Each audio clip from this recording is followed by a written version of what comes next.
Okay, so having looked briefly at the national culture of the 21st century United States, at the role of religion, of civil religion, and of nationalism, and the often unconscious rituals and beliefs that go along with that, we're now going to spend just a little bit of time on specific cultures. Cultures outside of what became the Protestant mainstream of the nation, and that you can sort of understand outside of that central development. And we're beginning here with the indigenous peoples, those tribal communities living here for thousands of years before the arrival of the settler colonialists in the late 15th century. There are currently 574 federally recognized Indian nations, over 100 in California, and there are more Native people by population count in California than any other state. And there are also currently nearly 100 different more tribal nations petitioning for federal recognition. And this puts us in the arena pretty immediately of federal Indian law. Federal Indian law is, it's some of the murkiest law out there, and it has an unusually direct relevance to the Native American communities. An immediate and direct relevance in that federal law has an immediate effect on the daily lived experience of tribal communities across the nation. And that effect changes with each development in the law. Now, Native American is not an ethnic group. Indian nations are considered political groups, both from the federal government's perspective and also from an internal perspective. And the foundation for this political group designation was the creation of treaties, which hundreds of years ago, which have very often been broken, which were very often not maintained, most often not maintained, and which are still used in the courts today as a way for Indian nations to fight for the sovereign rights that have been agreed to but not honored. An excellent and recent example of this is the July 2020 Supreme Court decision in McGirt v. Oklahoma, which confirmed that the treaty-defined boundaries of the Muskogee Creek Nation still have the force of law. It's worth looking into. It's a big deal. And something, it will probably have cascading effects on other decisions that have not yet made it to the court. Something like half of Oklahoma is now, again, under tribal designation, jurisdiction, or about to be. Now, Native Americans, taken as a group, are the only group in the United States that has had to have a law passed to protect their right for religious freedom, guaranteed by the First Amendment to all Americans. It was not until 1978's American Indian Religious Freedom Act that Native Americans gained that right. Also in 1978, the federal government made illegal and stopped subsidizing the practice known as forced adoption. The practice was very euphemistically called forced adoption. Until 1978, Anglo-Americans could take Native babies from their mothers, send those babies to orphanages and boarding schools to teach them English, Christianity, and an individually oriented work ethic in a capitalist model. This is also the only group that had to have a law passed to keep their dead buried. And this is 1990's Native American Grave Protection and Repatriation Act, 1990. Until then, there were no laws governing or protecting burial grounds, which were regularly excavated for homes, strip malls, freeways, schools, anything. As of 1990, not only were those existing tribal burial grounds protected, but the remains which had been taken from them and put on display as objects of curiosity or study have been, a greater effort has been made to repatriate them, and that is to say return them to the families, to the peoples from which they came. In 1988, going back a couple years, the case of Ling v. the Northwest Indian Cemetery Protective Association went to the Supreme Court. And this is a local case, right? It was a big deal in the Supreme Court. It was kind of a watershed case. But the U.S. Forest Service wanted to build a road, what's known as the GO Road. That's a capital G dash capital O, which stood for Gasky and Orleans, two towns in the Six Rivers National Forest area. And the road was to go from Gasky to Orleans through that Six Rivers National Forest in the Chimney Rock area. That's Chimney Rock you see at the upper left, the same Chimney Rock that Mavis McCovey writes about in the excerpt that you read. It's a case worth looking into, not least of which because it is local, because this is our region. The Forest Service's own preliminary reports, decided that the road would destroy the religious life of local tribes. That was determined by their own internal reports, but they decided to build it anyway for potential logging, for recreation. Some of it did, bottom right, you can see some of it did get built, even to the extent of being paved, having some lines and guardrails. It's not regularly maintained, and it does end. The tribes argued against the road on First Amendment grounds, on freedom of religion grounds, and they lost in the Supreme Court. But they won in the court of public opinion. They really did, and not just public opinion. In the this is 1988. It was pre-social media, but in news and also in politics and in Congress. Legalities notwithstanding, nobody could really stomach building the road after everything about the case had come out. The upper right is, you can see Turtle Rock jutting out in the distance. Congress subsequently designated the area in question part of the Siskiyou Wilderness area, so it kind of made the point moot, this particular case, although it did set a precedent for future cases, which is what the Supreme Court does. This particular case became moot. The GO road would not be built. Now, the court cases, the cases deciding the legality of Native American religious practice, of which there have been many, right? Cases protecting sites, practices, ceremonial objects. The list goes on. There are so many. And they're carefully presented to the courts, right? Tribal groups are themselves wildly diverse, but any Supreme Court case that's won affects all tribal communities. So it means that nations have to be very careful about what sorts of cases they present and how they fight those cases. So how did we get here? Are we talking about religion? This is a Religion in America class, right? It sounds like we're talking about politics, about law, about government. We're talking about religion in here. Why are we talking about this? And there's a lot of different ways to understand beginnings, right? What brought us here? We could say, and I'll say here, we'll follow this train. There's, I thought at length about how to frame the beginnings here, and there are different ways to do it, but we could say from the perspective of the federally defined nation, the United States of America, these United States, that it all began with the papal doctrine of discovery. Begun in 1452, it's kind of laid out here on the right, begun in 1452 and finally clarified in 1493. This doctrine gave a validity to European cultures as they entered foreign countries. Right? It did so from a position of religious authority, and it did so on religious grounds. And remember, the Protestant Reformation hadn't happened yet, so this is a pretty explicitly Catholic world, and pretty entirely, exclusively Catholic world. The Pope was God's closest emissary on earth, and what the Pope said was divinely ordained law. And that was taken very seriously in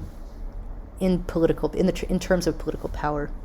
The gist of the papal doctrine of discovery was this: if you're not God-fearing, that is to say, if you're not Catholic, then we own your property. And by we I mean the colonial explorers, settlers.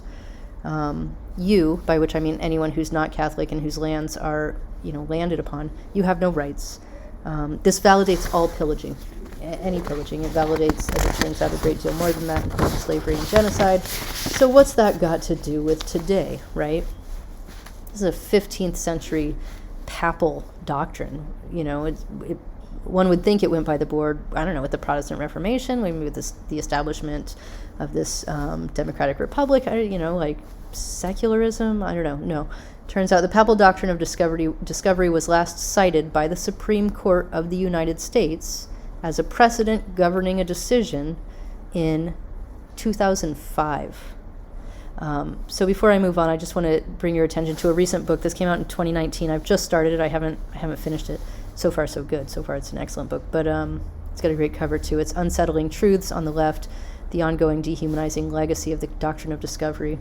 I'll report back more in, I don't know, give me a week or two. But the last time that it was cited by the Supreme Court is in this case of the city of Sherrill v. the Oneida Nation. And of New York. And the one who cited it, the Supreme Court justice who cited it, this may surprise some of you, was bottom right, Justice Ruth Bader Ginsburg, who wrote the opinion.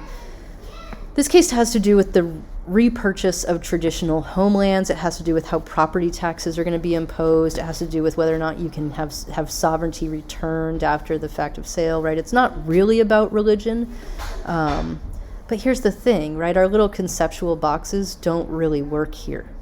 And they don't always work here. For one thing, as you read in Duane Champaign's introduction to Native American religion, there is no word, no abstraction for religion in any Native American language, in any tribal language. It's just a different category. It's a different conception altogether. Right? Amerigo's Vespucci, after whom America was named, Christopher Columbus, they both report that the peoples they found in the so-called New World had no religion. Right? It was within their frame of reference at the time as 15th century, Catholic explorers / crusaders. Right? This is in the era of the Crusades.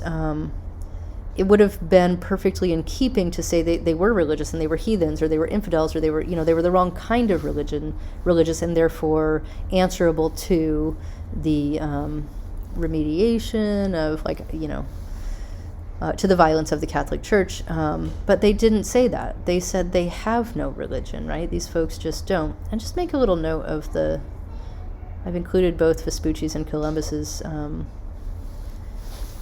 the lines documenting their journeys on the left. Even Bartolome de las Casas, who was, really the great critic of Christian colonialism for most of his writing life, he didn't see it either. He wasn't, on the side of the settler colonialists. He saw what they were doing as really corrupting their religion, which he was an emissary of. The reason the Christians have murdered on such a vast scale and killed anyone and everyone in their way is purely and simply greed. And he said this many times in many different ways, that this wasn't, an authentic and righteous, war for the souls of the world or on God's behalf, or any of the many things that were sometimes spouted by those in positions of religious authority. He wasn't that, but he still is still in his presentation, the native peoples of the Americas just didn't have a religion, right? It just wasn't there. The colonizers took for granted an institutionalized written culture with a fixed dogma, and that's not what they saw. They saw what their lenses allowed them to see, right? And so they didn't see religion. And those lenses, that conceptual frame that they were working with, involved an intertwined and maybe even inextricable vision of the Abrahamic creator God, land as private property, individual ownership, conquest as a religious good, and therefore a real hierarchy of peoples. Some, them, sort of inherently better than other peoples, right? All of that was kind of a piece. So in order to see religion, they would have to see it within that frame. It was a conceptual frame that allowed Columbus to feel confident in saying, as you read, "Let us in the name of the Holy Trinity, in the name of the Holy Trinity, go on sending all the slaves that can be sold." Somehow, within the conceptual frame these folks were operating in, that didn't strike them as a just blatant hypocrisy, right? A contradiction somehow. Duane Champaign puts it in the exact same words twice in our reading. You may have noticed this. He uses the same phrase twice, that, quote, Europeans were assured of the godly superiority of their own culture. And I think he says it twice not on accident. This is an important point to internalize here, is that Europeans were assured of the godly superiority of their own culture. They just believed, they didn't question that. And this assurance, where religion and land and ownership and the individual and law are all wrapped up into one, this assurance led to hundreds of years of explicitly genocidal practice, which in some ways continues to this day. And this assurance led to a national narrative of progress, wherein the genocide itself has been reconceived as a positive aspect of America's religious history, as part of the story of manifest destiny, right? That this notion of manifest destiny, with those of you who have taken classes with me before have likely heard of, right? And it was a phrase coined in 1845. I think we talked about it already. But it was this notion that, the nation's destiny was manifest. It was visually, readily, physically available, in that there was an ocean on one side of the continent and there was an ocean on the other side of the continent. And if, the Anglo-Americans weren't meant to settle the entire continent, well, gosh, there wouldn't have been an ocean on one side and an ocean on the other. It was our manifest destiny to overspread this continent with our yearly multiplying millions, as the phrase goes, right? And so there really was a religious conceptualization of westward expansion, which then, and you can see in this most classic image, excuse me one second, you guys, back. In this most classic image, you can see that, which is, this one is called American Progress, but it's been used most often to illustrate Manifest Destiny, and you can see that, there's tribal folks on the left, on the bottom, and they do seem like they're, maybe running, right? But unclear, genocide is elided here, right? The genocide is just wrapped up into part of, and somehow transmuted into part of a positive story of progress, of a liberty-loving nation, right? In the Indigenous Peoples History of the United States, which I strongly recommend to you, it's a pretty good read, Roxanne Dunbar Ortiz puts it in this way. I'm going to quote. So it's a little bit of a long quote. In the United States, the founding and development of the Anglo-American settler state involves a narrative about Puritan settlers who had a covenant with God to take the land, right? That part of the origin story is supported and reinforced by the Columbus myth and by the doctrine of discovery. And of course, Columbus never set foot on the continent claimed by the U.S., right, as we saw on the map. He never set foot on the continent, right? But never mind that, right? Never mind that. Just forget about that. In the chapter you read, Howard Zinn talks about Columbus and about the mid-century Harvard historian who buries the truth of genocide in short form under a pile of details, the sheer volume of which, those other details, makes those other details more important, right? There's just so many of them, and genocide is one sentence in the middle of it. And here I'd like to follow Zinn's approach in a couple ways. Let's not participate in what he calls the historian's distortion, right?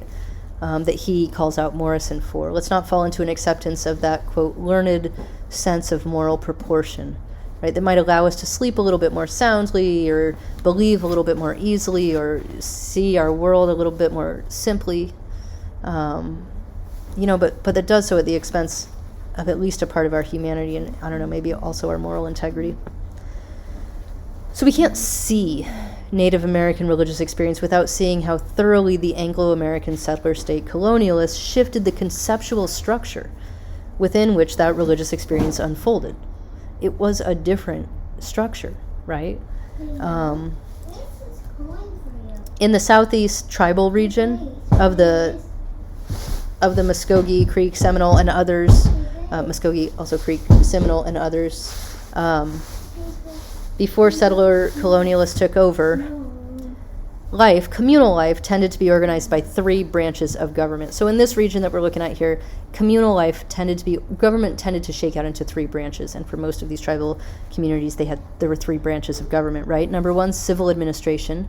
Number two, the military, all things military. And number three was that branch of the government dedicated to tending to all things sacred, right? Handling the sacred. That was their job. So the sacred, religion as we might now call it, it was part of government. It was a natural part of the governing of communities. And from that southeast region, what's now sort of Florida, Georgia, surrounding areas, all the way to our local region, so you go from the southeast all the way up to the northwest coast, where we're at here, which stretches all the way from Alaska down to San Francisco. The land was a religiously significant co-participant in community life, right? It wasn't open to private ownership. That wasn't a conceptual structure that made sense, in part because it was understood to have its own agency, to be self-possessed in that way. Champagne talks about this in terms of relatedness and encounter. Within an entire universe that is composed of powerful beings, which can help or hinder the human community, depending, Not all beneficent, not all maleficent, right? Maleficent. Could go either way. Self-determined, self-possessed. right? Storytelling and ceremony stand at the center of how the human community participates with the non-human world. And shamanic practices are a common method of communication. The word shaman comes from a Siberian root, so it's not, native to this map we're looking at or the region that it describes, right? It's native to a Siberian, indigenous culture, but it refers generally to a person, and it has been sort of recognized. It appears around the globe, especially within indigenous communities, small-scale, tribally oriented communities that don't move much, right? Everyone's indigenous to somewhere. Indigenous just means born in a place. But when we say indigenous cultures, we tend to mean cultures that haven't moved, right? They haven't gone on some colonial quest for progress. They haven't, right? They retain a connection to the land. So shamanic practices, shamanism, we see this reflected in indigenous communities the world over, right? A person who practices, a shaman generally refers to a person who practices communication with the non-human persons that people the world. Sometimes human ancestors, but often others who are related within this cosmos. Trees, rivers, mountains, spirits, the sun. Generally, shamanic practices done by an individual or in the context of a group, as in a dance or another ceremony, are aimed at healing, integration, renewal, maintenance. Mavis McCovey says a kind of smoothing out, right? Like Champagne highlights one thing from especially the different kinds of storytelling he talks about. All persons, human and otherwise, must share power and responsibility.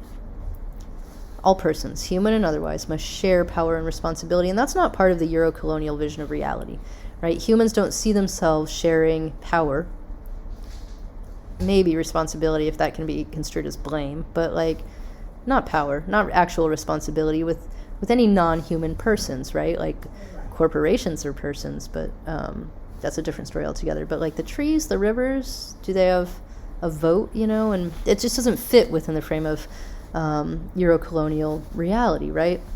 So understanding Native American religious experience means understanding two things. Both how tribal cultures have changed, right, in authentic ways, in horrific, historically contextualized ways, through assimilation and through integration, through reshaping since the time of first contact, right?